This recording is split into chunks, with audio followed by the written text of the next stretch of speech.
Hey, what's going on, guys? What's cracking, crew? Happy Podcast Tuesday. day. What's going on? Well, we want to know what's going on from you, Keith, from the offers desk. We got the deal of the day. I was There it wondering is. if 2 weeks in a row we got a little Is mantra the rolling. deal of the day? Is I it? don't even know what we were calling it. The deal deep dive. There it is. There it is. Deal. woo. So yeah, this one, Res- this one's unique. I love it. It's a great story. So this one's actually been almost like a month in the making, which I guess is typical, not typical, depends on the circumstances. They originally got a cash offer and a trade-in, and one of them would have worked, but then after the agent doing some more investigation, like how we talk about, what are the needs of your clients, what are they truly looking to accomplish? They said, well, if we could get access to majority of our equity and still live in our home, that would probably be what would work best for us. So then we kind of squashed the all cash offer and trade-in at the moment, and we explored a sell and stay program. Got the numbers back. It works. And I'm actually going to have to bounce a little early today because I'm going to go kind of finalize that deal with the agent and the seller. Yeah. It's a $1.3 million house in San Jose, California. And Sharad with your home sold guaranteed. Woohoo! We're going to get Sharad. one going. Yes. Way to Love crush it, it. Sharad. And so his clients are very excited. He's excited because now not only are they going to get the cash that they need up front, they're going to get the fund, and use those funds for what they need. They're planning on living in the house for about 12 months, and it's just a huge win for everybody. What a great story. I love That's a when great we story. can help homeowners accomplish their goals. Yeah. It's cool because you said it's about a month in the making though too, and I think Yeah, could maybe even more. here's the thing, guys. Like I think home sellers, they don't make decisions like that, right? I mean, and they started with a cash offer, and then they went to the sell and stay. So it just goes to show that maybe a home seller doesn't know about those options, and our Zoodealio subscriber was able to bring that additional option to the home seller that is going to work. So it's very cool. Well, just to add on that one last tidbit, Jay, that's a great point because what happened was, he got in relationship with the seller. The cash offer could have worked to get them the funds that they needed for what they want to use the funds for. I won't get into that because that's our personal business. And so through relationship, there was hesitation. So instead of giving up, he finally got that out of them and then found a solution that worked. So that's what it's all about. Absolutely. Well, Very cool. I'll share on that because we can keep it pretty general, right? So one of them is that there's a daughter that's getting married, right? And so you never know, and because Sharad took the time to discover what was going on and really kind of assess the needs of his client, he was able to share with them a different option, as you just pointed out a minute ago, Jay, that now he's ultimately servicing his client, right? That's fiduciary. That's part of what we're all about. And so to me, that's a tremendous opportunity and finding a way to ultimately meet the demands of his client. So, Touche. kudos. So I got a little thing that I wanted to kind of talk about here and just drop in a little bit of a nugget here for us on our is I guess mortgage rates have hit a 15-year low currently, and they're saying it actually is supposedly because of the Delta variant. And even though things are kind of pulling back and leveling off, they don't think it's from a lack of demand. They think it's from a lack of some more of this fear of the Delta variant. And so they've now lowered rates ultimately again to try to offset and keep the demand high. What's your guys' thoughts on that? So you're telling me it's the Delta variant, not the Delta. not the Mu variant? How much? The Mu variant. I haven't even heard. Woo! Wait till that Mu hits. The Mew, huh? Is there a new one? Yep, supposedly. I don't even I- watch this stuff anymore, I man. can't It's a keep joke. track. I can't keep track. I think rates have been flatlined for weeks.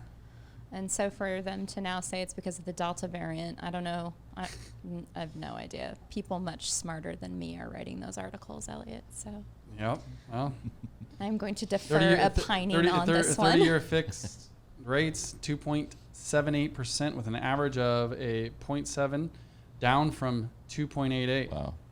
So if you're Oh, not that's buying insane. a house right now, I mean, you got to buy a house right now. 15-year fixed, 2.12. People don't fall in love Good with Lord. they don't fall in love with a with a interest rate. People fall in love with a home. Yep. So true. So if you're not buying a house right now, and you could be, maybe you need to be working with a realtor that can help you fall in love with one, right? Because you can also take advantage of these awesome rates. Which will get you more house. Yeah, I was going to say that 100%, that's yeah. where I think it kind of comes into play, right? Is a lot of times people will shop for their price point, and it's based on their monthly payment, which a lot of times is governed by a rate or your price bracket, et cetera. Yeah, but I think leading with the rate, it's very Sure. non-emotional. You know what I think? I think that when you go to your mailbox over the next 18 months, instead of seeing 5 mailers and creative letters, seeing if you want to refi your house, you're going to see 30. Because what we are learning is that tappable equity of American homeowners is through the roof. It's set a record. It's $9.1 trillion right now. Boom. A lot of money. So I found a visual representation of what $1 trillion looks like, and it's insane. So if you took a stack of 200 $100 bills, So it would that's- be about Yeah. an inch thick. Is that $2,000 Wait, or $20,000? 200 $100 $100 bills, yes. So that's 20 grand. Correct. It would be about an inch thick. Okay. And if you took these stacks of these 200 $100 bills and you spaced them out to where they would fall like dominoes on each other, it would take you from Chicago to New York, which is about 780 miles Holy of shnikes. stacking these stacks of $100 bills to fall. To give you an And idea, that is yeah. $1 trillion, $1 trillion. all right? So you So would have to make over four round trips to Chicago to Illinois with your Wow. stacks of those 20 grand. $20,000. So simple math, if it's 4, so approximately 800 miles, right? So 1,632. That 3,200 miles is almost across America. I don't know that, but I just I saw think this it's like visual 3,200. representation Yeah, and it blew my mind. that's insane to It's a think lot that. of money. Whoa, like dollars stacked next to each other at $20,000 stacks that far. Yep. And Americans Goodness. have 9 of those. 9 so trillion. $9.1 trillion in tappable equity. And tappable equity is defined as the amount of loan to value ratio, or amount of equity before it would hit an 80% loan to value ratio. So I think that Americans by and large are very equity rich. The average amount is $173,000 per U.S. homeowner that has a mortgage. And so what are Americans going to be doing with this money? This is something that Jason and I are talking about a lot, is what are people going to be doing with this money? They're going to be doing cash out refis. We already see it a little bit happening, right? So we're going to see more of that happening. And then where are people going to go spend that money? I don't know. What do you guys Casino, think? Vegas, baby. Just kidding. Where do you think? I hope not. Yeah, I hope not too. I'm sure some of it. Let's find out from Keith before he has to bolt, because he has to get on this call and close this deal, the deal of the decade. Keeps upping the ante. No pressure. Well, actually, there's a $1.8 million in the works with the same program, so Nice. that might be the deal of the year. decade. All right. I love it. Yeah, what do you think? What do you think people are going to spend all this equity on? Are they going to keep it in their home? Are they going to pull it out? Are they going to invest? Are they going to go buy toys?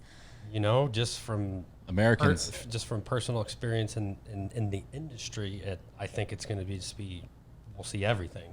I'll see someone go buy a new, nice, good-looking BMW.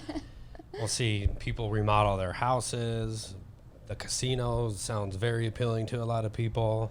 They want that, they want to turn that $20,000 into $50,000. Usually the casino gets the 20. Yeah. Yeah. Right. Yep. Yeah, or back in our short sale days, go buy 2 new Harley Davidsons and a brand new car. So Oh now my they gosh. no longer qualify for their short sale. But anyway, that's a little different. But That's things a like story that. we have to So share I sometime. have a client. The only reason he sells his house because of his equity is to get the newest model Corvette. Now he's thinking about doing it again. I just sold his house at the 3rd time now in 5 years. Wow. And He's using his he's equity now to living. get the Now new he's Corvette. living like in a little trailer, and I don't But he's even- got a brand new honestly, Corvette, baby. Yeah, he's got a $120,000 Yeah. Corvette. in a city that I haven't even heard of, and so therefore I already forgot, and because we couldn't even find him anything that was relative to the price. But guess what? He's saving it for that Corvette. Yeah, baby. I'm serious. So funny. Hey, you know what? It's their money. Yeah. Let the people spend it how they want. All right. Well, my alarm just went off. Everybody, have a good Keep signing time off. with the rest of the podcast. Talk to you later. Thanks, Keith. Yeah, so that's something I've been obsessing over. I think a lot of people will remodel. Yep. I really do. I do too. Well, so the book that you recommended, that was honestly what makes me think of that, The Millionaire Mind. Yes. I don't know if you got that part. You remember where he talks about how money only amplifies like basically what you are and what you do. And so like if you want to make money, that's what you'll do with your money. If you're a spender, which is like I think he said over 85% of the world is you're just going to basically blow it. And unless you really face your programming around it, you're going to continue the same behavior. So we'll see, right? Yeah. I mean, It's like when people win the lottery, they will naturally revert back to that financial set point they were at when they won the lottery. And so if they were, if they were struggling before, they're going to struggle soon thereafter, and unless something changes. And it's with the programming around money and how you view money. Mm-hmm. Yeah, unless they really kind of take on those particular demons and whatnot. So my next thing is I was reading in Inman just this morning around Keller Williams, and I guess they have like some of these new programs and the Keller offers, those types of things. So my thought is you have a lot of these, again, Keller Williams is a private company, right? But I mean, if you probably just thinking out loud quickly, right? They're probably worth at least $10 billion, right? Like, I mean, they are the largest real estate company. They have a massive amount of agents, right? Then you have Remax, all these other companies now that have, probably pretty good valuations, and they have extremely far reach with these agents. Do we think that we're going to continue seeing like these privatized offer systems because it's just become so streamlined for consumers looking for these types of things, where they're going to empower their agents through their platform and try to use it almost as a recruiting tool? What's your guys' thoughts on that? I'm not sure what you mean. Are you talking about they're coming up with their own Right. So like Keller selling offers, stays? for example. I mean, Realogy has but obviously the Berkshire they've kind of started their stuff. They dabbled into the Amazon. Amazon offers that they had kicked around. Rocket, obviously is jumping into this space. What I'm getting at is these conglomerate style brokerages, right? The Remaxes, the KWs, which KW's obviously already said that they're starting it. Do we think that they're going to continue to potentially almost create their own iBuyers themselves, right? And be an iBuyer? I think they already do. I mean, Yeah. I think Keller Offers is kind of powered by Keller Capital, and I think they do have some. Now, do they do as much as like Open Door? No, because I don't think they're dealing with that kind of capital. Could they? I'm sure they could. I'm not sure They could crush if they want it. to. I think they could crush it. Yeah. I really do. I think that you could see a world where there's the Open Door offer pad, Keller Offers. Heck yeah. I think it works. 200,000 agents, right? I mean, that speaks volumes. Yeah, Yeah. and we know with our software is that when you have agents that are out there, prospecting, they're looking for cash offers.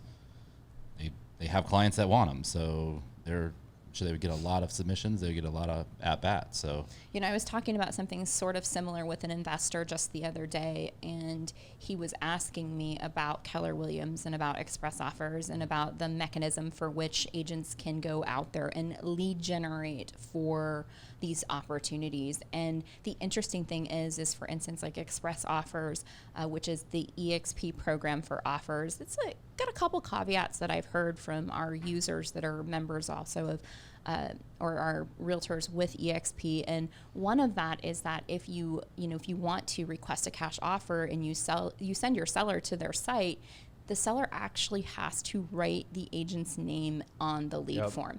Like, who is going, as a realtor, who is going to trust that? yeah, that's. Well, there's just no clear way to prospect. And clients forget. They're like, oh, Yeah. I put my information in there, and then all of a sudden, that lead goes to whoever's using that program. Exactly. And so Yeah. the investor's question to me was, well, like he just could not understand why they didn't have a mechanism similar to what we have at Zoodealio that would give all of the agents kind of their own landing page so that they could source and track all of the leads that they generated. You'd almost think that that's like a bit of a no-brainer, right? I mean, just especially because when you really look at Opendoor, Zillow, OfferPad, what makes those systems so streamlined is they're obviously starting with the platform. They draw the lead in and give them that super high-end experience where this, like you said, when Express offers, again, a publicly traded, company like EXP, when they're sending them to one lead source, I mean, the amount of holes that's in that system. Not only that, I mean, again, I'm not throwing shade or whatever, but based on some of the feedback we've heard from a lot of our subscribers, when they get the cash offer, a lot of times there's no response from the buyers. The buyers are very, disconnected. It's just, it's not smooth at all. And so that's what I'm saying is like, do we think that they're going to continue to learn and adapt and thrive? And is this going to be more of a mainstream type circumstance? I don't know. I would imagine. I would think so. That they will. Depending on how, if they truly believe in it, I think that's where it really is. Maybe they don't really truly believe in it, and they kind of have a system, or they have an iBuyer program, but they're really not, empowering their agents to go out there and lead generate with it appropriately, because if they're, there's nothing to have the client click on and submit their property, and you get that lead. I mean, they're not going to be pushing that out. So if they don't have that mechanism. So are you saying that you think maybe some of these CEOs and leaders of these, large conglomerate companies are saying that this is a fad, a trend? I don't know that. Well, I can't speak for Jason, but I will say that I don't necessarily think that they think it's a fad. I just think that perhaps what everybody wonders is how are these big iBuyers going to do in a down market? And kind of my theory is they will do a little bit better. Because I think that if we do come to a market where maybe prices are fluctuating a little bit, I think that people will value certainty, and that cash offer number even more. So, you could look at it from that perspective, but I think that what a lot of people look at it is from the perspective of when the market goes down, these iBuyers aren't going to do well. And so maybe, and here's the reality, we don't really know.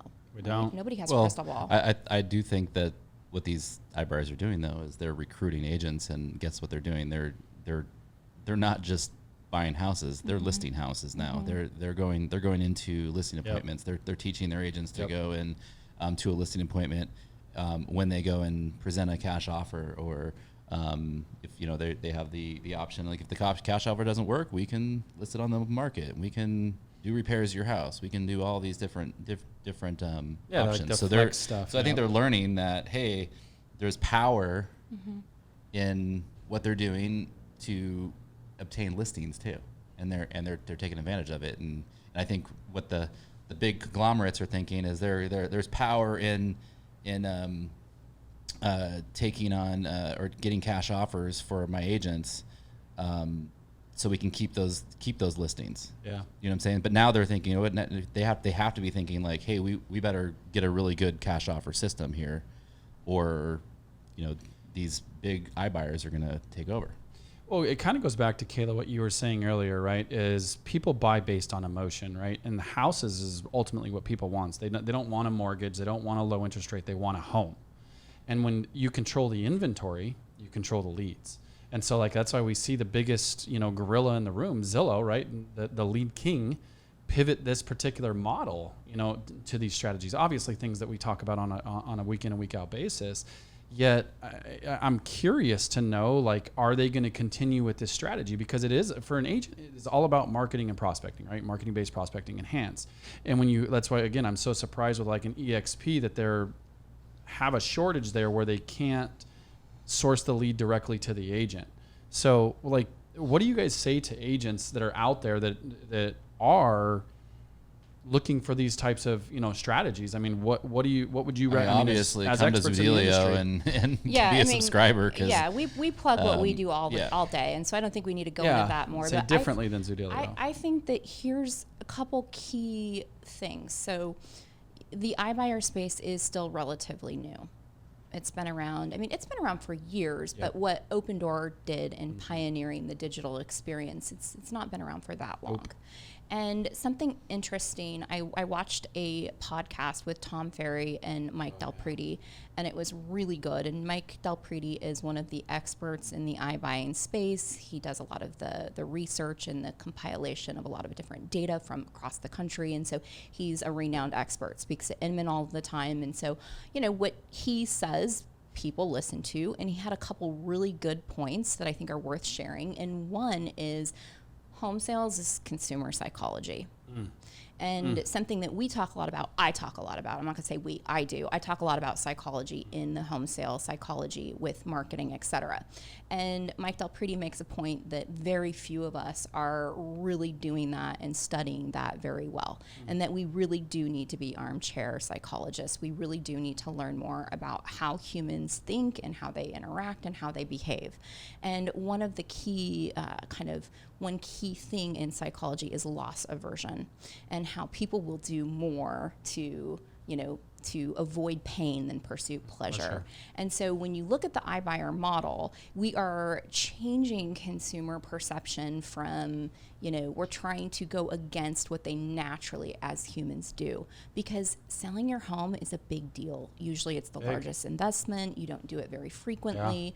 Tom Ferry made a good point. He said, well, Mike, 10 years ago, someone asked you if you would put your 16-year-old in a random stranger's car and let that driver take them somewhere, you would say, are you kidding me? No.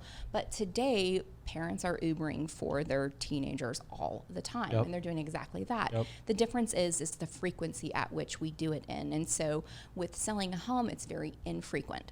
And so when you look at the iBuyer model, we're going against that basic psychology that says, hey, we have a loss aversion. We're going to do more to, avoid pain than pursue pleasure.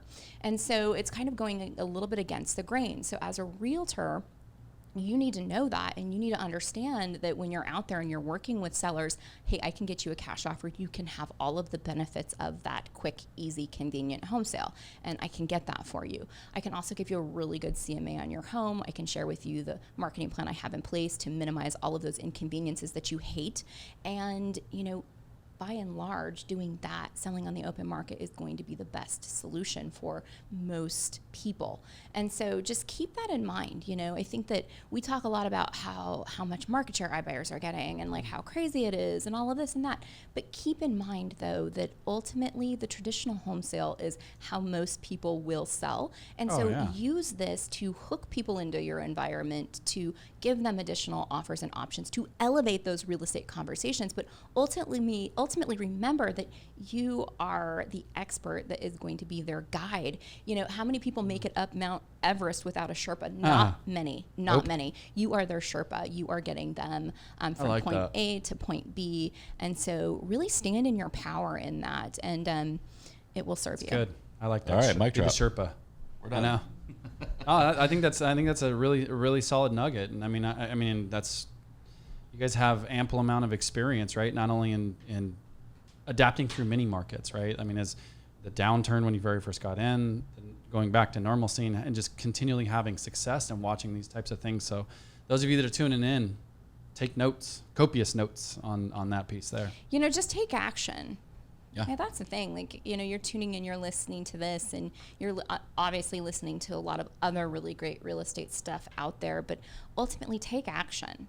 Right? Every time you listen to something, that's such a good point. Never leave the scene of a learning opportunity without actually learning. And what is learning? Learning is implementing what you just heard or what you just watched. I think so many of us consume just to consume, and knowledge is only potential power. And so quit consuming and just start taking action. Well, or like overanalyzing and trying to be perfect, right? Ready, fire, aim.